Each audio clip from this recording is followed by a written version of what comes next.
How to think differently to get better results. Have you wanted to change the way you think? Well, the way you think pretty much has controlled everything in your life up to this point. It controls your health, it controls your wealth, it controls your mindset, your friends. Everything around you is controlled by your thoughts. If you can control these thoughts and change them, you can change your life. And in this video I'm going to show you exactly how to do it, and we're starting right now.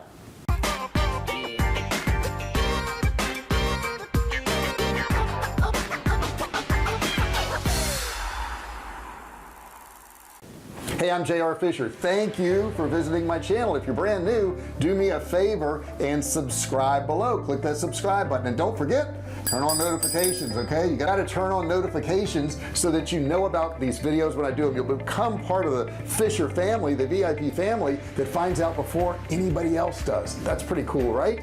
Also, I've been selling online since 2009. Okay, we've sold millions of dollars of both digital and physical products, and the things I figured out I put into this channel and I hand them to you, and I say, hey, if you want to start, run, and grow an online business, just do these things. It's really that simple. In addition to that, I'm going to give you a free training course just for watching this video. It's a free e-commerce course. You can get it at the end of this video in the description. All you have to do is click on it, no credit card required, and start learning.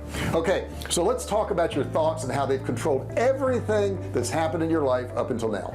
Let me tell you a story about Joe Coulomb. Now, Joe Coulomb, by all standards, was a fairly successful guy. Many years ago, he started a chain of small convenience stores, and they were similar to like 7-Eleven type stores. But then one day he was thinking, and he thought, there's got to be a big opportunity out there. My convenience stores offer food, but it's usually a 2-day-old hot dog, nothing that exciting. There's got to be a better way to get good food to people. So he opened a market in Pasadena, California. He stocked it with good wines and liquors and really good foods, and he hired great employees and he trained them really well so that his market would be better than any others. He worked long and hard hours, and he always analyzed his business to figure out which ways he could improve on that particular business. He never ever gave up. Eventually the market grew and he opened up more and more locations. He would put them around professional hubs, around colleges, until it just continued to grow.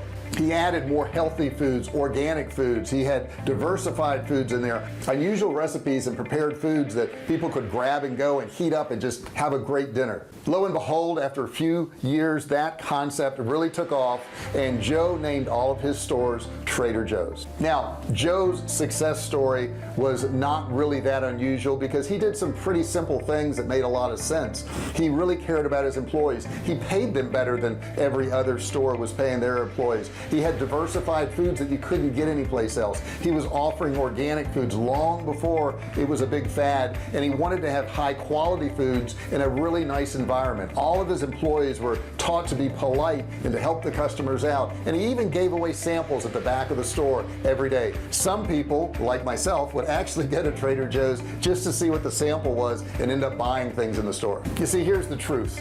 All successful people think differently. They think differently and they get different results. If you're thinking like everybody else, you're not going to get different results. They resist complacency. They say no to almost every single thing that does not take them to their goal. They will resist doing anything that does not take them to their goal. They make up for their lack of resources, and I hear this over and over again. I don't have enough money to start an online business. I don't have enough money to start a business. It's not the money. It's not that at all. It's your way of thinking. You see, these people are always open to opportunity, to new ways of doing things, and the average person just isn't.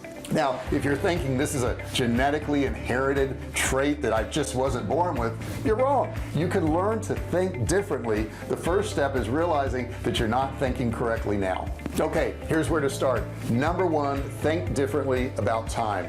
Time is literally the most important thing you will ever possess, and right now we all have some time. We're alive. You're watching this video right now, and I appreciate your time right now more than you know, because you could be doing a million other things with your time other than watching this video, so I want to make it of good value.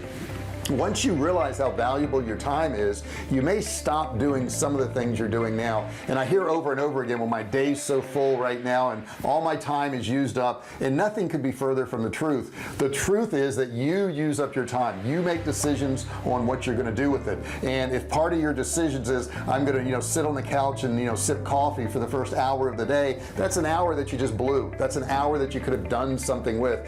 If you're going to sit there on the weekends and watch the football game and enjoy the game and not do anything else other than watch games all day, then that's a decision you made to use up your time. Now, I'm not saying you can never watch a game. I'm not ever saying that you can't sip coffee, but if you're not satisfied with what your results are right now, in other words, you're not getting out of life what you want, don't sit there and watch the game. Don't sit there and sip the coffee. Don't sit there and watch the TV shows and then complain about what you don't have. Number 2 is think differently about preparation.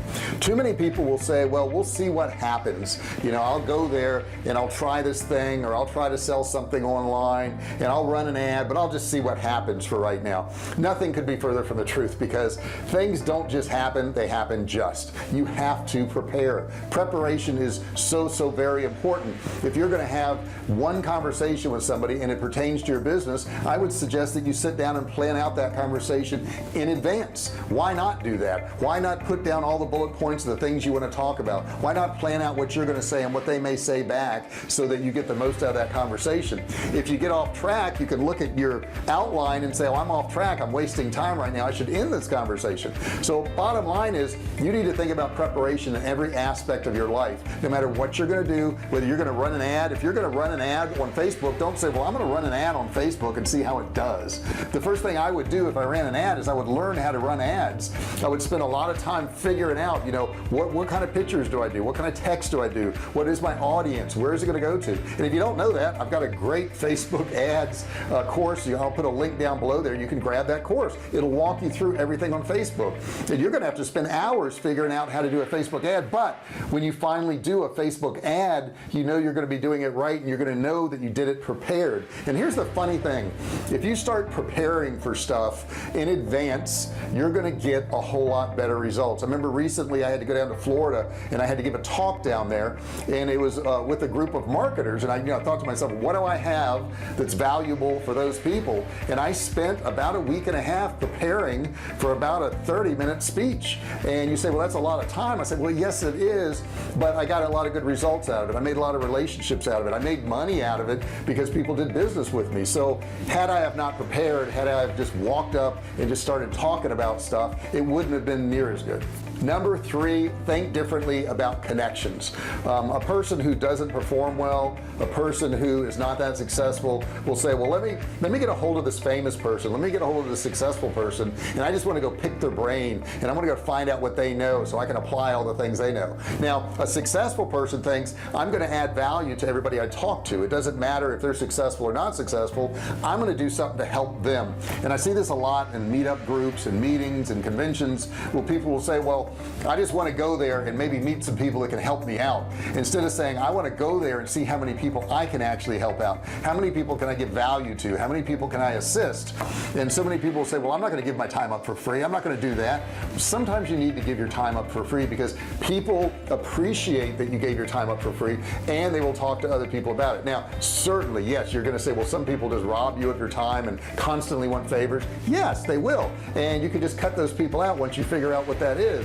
But that shouldn't stop you from helping the average person get ahead. Number 4, think differently about referrals. Now, referrals are a great thing for a business. They're a great thing for Facebook groups. They're a great thing for YouTube channels, whatever. You want to give enough value to where people do want to refer you first. That's step number 1 on referrals, is if you're not giving value, people aren't going to refer you. If you give a lot of value, if you give more than what these people expect, whether it's in a product, whether it's in training, whether it's in coaching, whatever it is you're doing, if you give more than what people expect, that's unusual. That's very unusual, and people will go talk about that. That's a story that they're going to share with other people. I know there's a little Mexican restaurant I've been going to for years and years, and the prices are so low and the portions are so big and the product is so great that I think everybody I've ever talked to, my wife would agree with this, I've told them about this Mexican restaurant. It's Las Cuatro Milpas. If you ever get to San Diego, check it out. It's been there since 1935. But you see, right now I'm doing a referral, and I'm doing a referral because of how they treat you.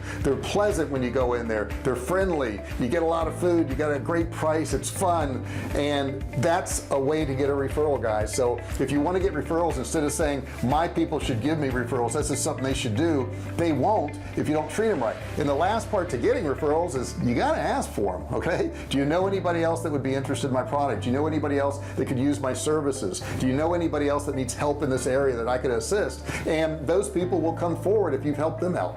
Number 5, think differently about motivation. Motivation's a funny thing, and I've heard about it for years, and they say, well, you know, if somebody will just come along and motivate me, I'll do really good. But what if they don't show up? What if somebody doesn't come along to motivate you? Are you going to give up at that point?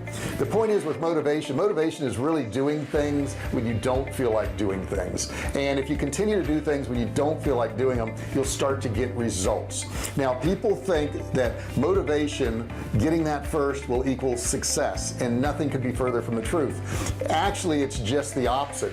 If you aren't motivated to do something and you force yourself to do things, and the more you force yourself, the more results you get, more success you get.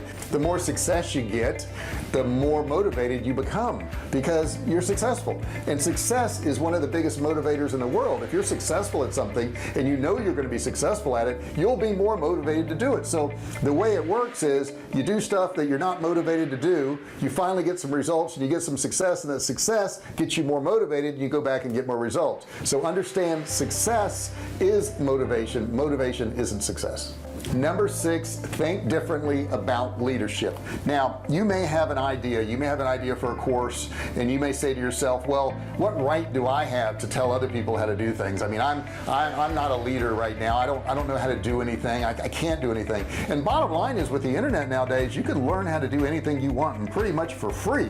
And once you learn how to do stuff, you do most certainly have a right to help other people out. You do most certainly have a right to be a leader, and you are a leader right now. If you haven't done it yet, that just means you haven't done it yet. Everybody has the right to lead, and as soon as you can get that in your head and say, you know what, I do have value, and you start thinking that way, and I can help people out, you'll find out you'll become a leader quicker than you think. Just like Joe Coulomb started that convenience store and grew it and made it better than any other convenience store, and treated his employees better, and paid them more, and worked harder, and analyzed, you can do the same thing. You can't coast to the top. It doesn't work that way. You've got to really work your way to the top. But the cool thing is, changing the way you think and doing different actions will get you different results on a daily basis, but you've actually got to do these things. It's super, super important. You know, my coaching that I do now, I didn't have a right to do in 2009 because I didn't know anything, but now I've earned that right. I've sold things online, I've done courses, I've written books, and all these things give me the right. But the thing is, you won't earn that right until you go out and do these things, until you put into action. Remember that motivation thing. That motivation thing is, I do stuff I don't want to do to gain some successes, so I'm motivated to do more things. You got to think of it that way. Hey, thank you so much for listening to this video. I really appreciate it. Don't forget to subscribe if you haven't done so already. Hit that subscribe button below, and next to it, the bell. Smash that bell. You'll become part of the Fisher family when you turn on all notifications. You'll be a VIP, and I'll be able to email you every single time I do a video. Now, also, I promised you an e-commerce course. It is in the description below. You'll find it there. There's a link. Now, in addition to that, what do you need to do? You got to give me your comments. Tell me what you thought of this video. Give me a thumbs up down there. If there's ideas in this video that you're going to use, I want to know what you're going to use. If you've already done some things that have worked out for you, share those with me in the comments below. Thank you so much for watching this video, and I'll see you in the next one. Hey, thanks for watching my video. Don't forget to subscribe to my channel and click that little bell right there so you can be notified every time I do a new video. Also, click on one of those videos there. Keep watching on my channel.